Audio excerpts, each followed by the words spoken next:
Hello everyone, मैं हूं आयुष और आप देख रहे हैं आपका पसंदीदा चैनल आयुष ग्रुप स्टडीज। कल हम पढ़ लिए थे ठोस, द्रव, गैस, पदार्थ एवं पदार्थ के अभिलाक्षणिक गुण। आज हम पढ़ेंगे ठोस, द्रव, गैस में अंतर। ठोस, द्रव, गैस में अंतर क्या होता है कल तो कुछ कुछ पता ही चल गया होता है। आज पढ़ेंगे, देखिए आकार में कौन सा अंतर होता है। ठोस में क्या परिभाषा था? वह पदार्थ जिसका आकार एवं आयतन निश्चित होता है उसे ठोस कहते हैं। तो ठोस में देखिए आकार क्या है, निश्चित है। द्रव क्या परिभाषा था? आकार अनिश्चित होता है। गैस में आकार अनिश्चित होता है। फिर से ठोस में आयतन क्या होता है? निश्चित होता है। द्रव में आयतन निश्चित होता है, लेकिन गैस में आयतन अनिश्चित होता है। द्रव में नहीं, घनत्व ठोस में कैसा घनत्व रहता है? ठोस में सबसे अत्यधिक घनत्व रहता है। द्रव में ठोस से कम लेकिन गैस से अधिक घनत्व रहता है, और गैस में तो घनत्व ही नहीं रहता है। बहने का गुण तो ठोस तो बहता ही नहीं, आप लोग जानते ही हैं। जैसे ये हम यहाँ पर रख दे तो बह नहीं जाएगा। ठोस में बहने का गुण नहीं होता है। द्रव में ऊपर से नीचे, जैसे ये पानी गिर रहा है, गिलास है, इसमें पानी है। अगर गिर रहा है तो ऊपर से नीचे की तरफ गिरेगा, ये नहीं कि ऊपर से ऊपर की तरफ जाएगा। क्या है? ऊपर से नीचे। और गैस सभी दिशाओं में बह सकता है। जैसे गैस सिलेंडर है, उसको खोला जाए तो सभी दिशाओं में गैस को फेंकेगा। दाब का प्रभाव ठोस में नहीं होता है। ठोस से अधिक और गैस से कम होता है द्रव में, और गैस में तो सबसे अधिक होता है। दाब का प्रभाव मतलब जैसे एक गैस सिलेंडर है, चाहे गुब्बारा है, बार गैस सिलेंडर का परिवार गुब्बारा है, एक गुब्बारा है। इसका अगर इसमें खूब ज्यादा भरे हवा तो खूब ज्यादा भर जाएगा, लेकिन अगर किसी ठोस चीज को डाले तो उसमें एडजस्ट नहीं होगा। जैसे कॉम्प्रेस, सभी दिशाओं अत्यधिक हो गया ना, तो अत्यधिक माने कॉम्प्रेस का मतलब कल हम बताए ही है। रिक्त स्थान, ठोस में सबसे कम रिक्त स्थान हो, कल डायग्राम भी बनाए थे। ठोस में सबसे कम रिक्त स्थान होता है, एकदम पास अणु होते हैं सब।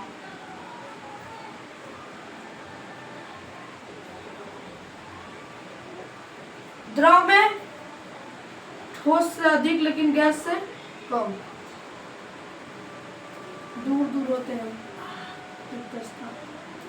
और गैस में एकदम कम नहीं, एकदम अधिक रिक्त स्थान होता है।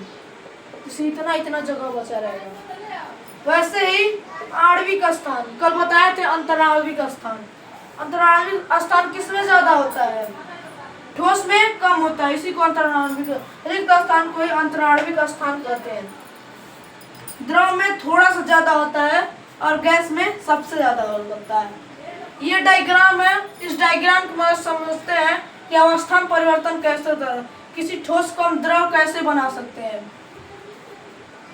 किसी ठोस को, जैसे बर्फ हो गया, उसको गर्म करने पर वह पानी में आ जाता है, द्रव में आ जाता है। यहाँ पर तीर का निशान देख लीजिएगा।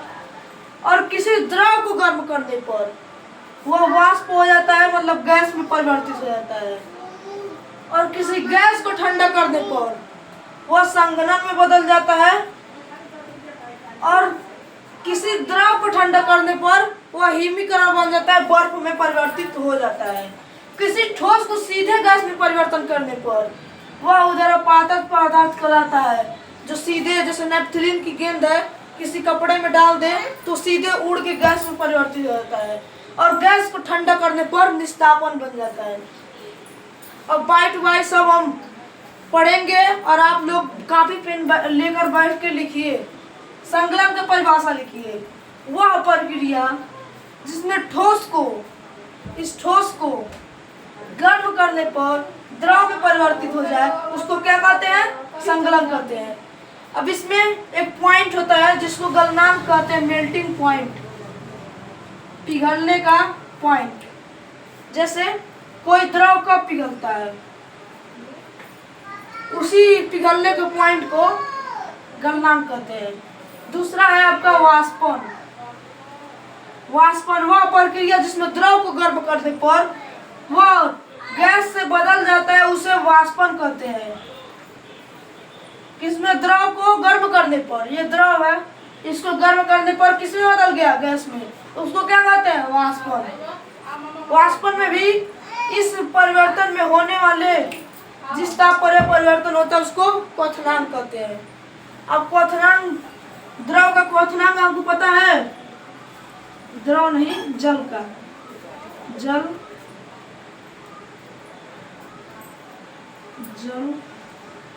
का क्वथनांक।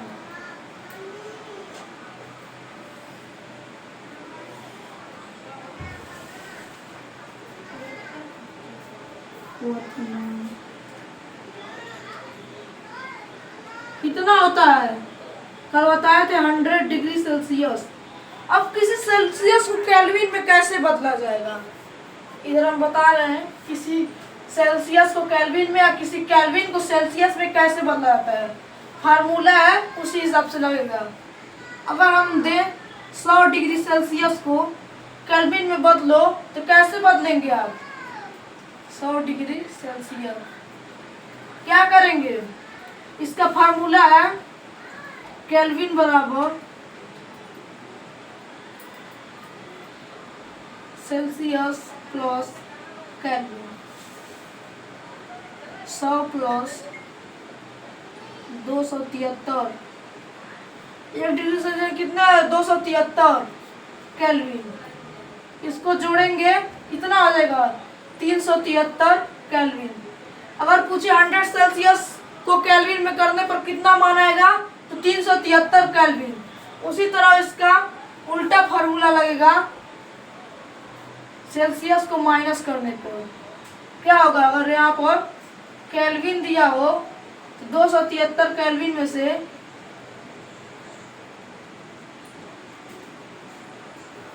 100 केल्विन को, नहीं सेल्सियस कितना, सेल्सियस निकालना है तो कितना, यहाँ पर 100 हो जाएगा, यहाँ पर 273 हो जाएगा। 100 माइनस करेंगे 173 केल्विन। 100 केल्विन को अगर सेल्सियस में करेंगे तो 173।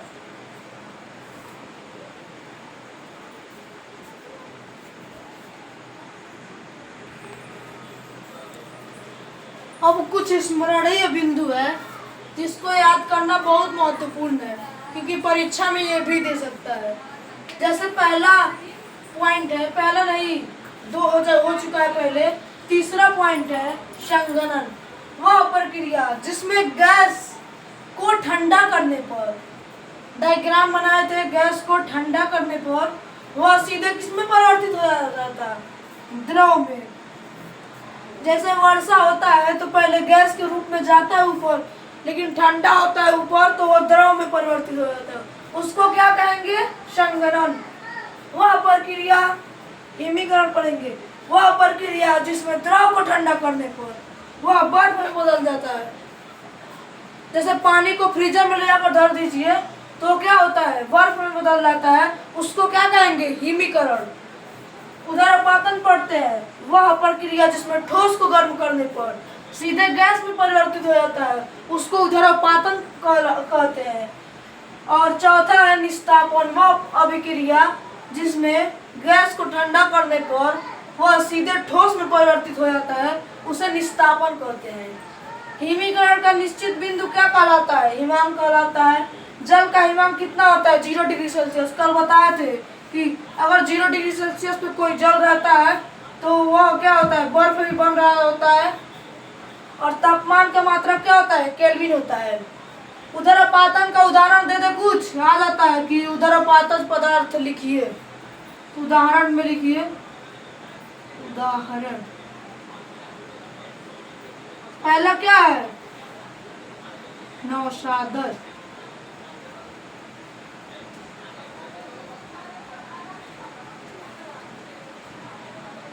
दूसरा क्या है,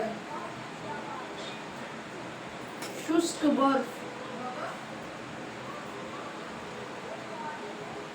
तीसरा नेफ्थलीन की गेंद। नेफ्थलीन की गेंद जब समझते हैं किसको कहते हैं? नेफ्थलीन, जो कपड़े में डाला जाता है। गेंद।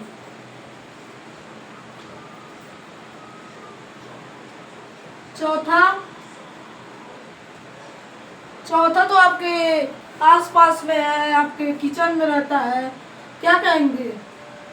आयोडीन। नमक में होता है ना आयोडीन, ये भी सीधे ठोस से गैस में बदल जाता है, आयोडीन। पांचवा क्या है? आपके पूजा घर में होगा, कपूर। ये भी जलाने पर क्या होता है? क्या ये भी द्रव बदलता है? नहीं, सीधे गैस में परिवर्तित हो जाता है। आपके हो गए ये 5 पॉइंट, नोट कर लीजिएगा, क्योंकि दे सकता है कि परीक्षा में कि किन्हीं दो उदरोपातज पदार्थों को लिखिए, तो किसी दो को लिख लीजिए, नौशाद और चाहे शुष्क बर्फ। और कल से 7 बजे नहीं, रोज कल से 8 बजे रात को लाइव टेस्ट होगा, चाहे क्लास 10th हो चाहे क्लास 9th हो। और सेशन को शेयर करके सभी बच्चों को ये वीडियो पहुंचा दीजिए। लेक्चर नंबर 2 आपका यह अध्याय छोटा सा था, खत्म हो गया।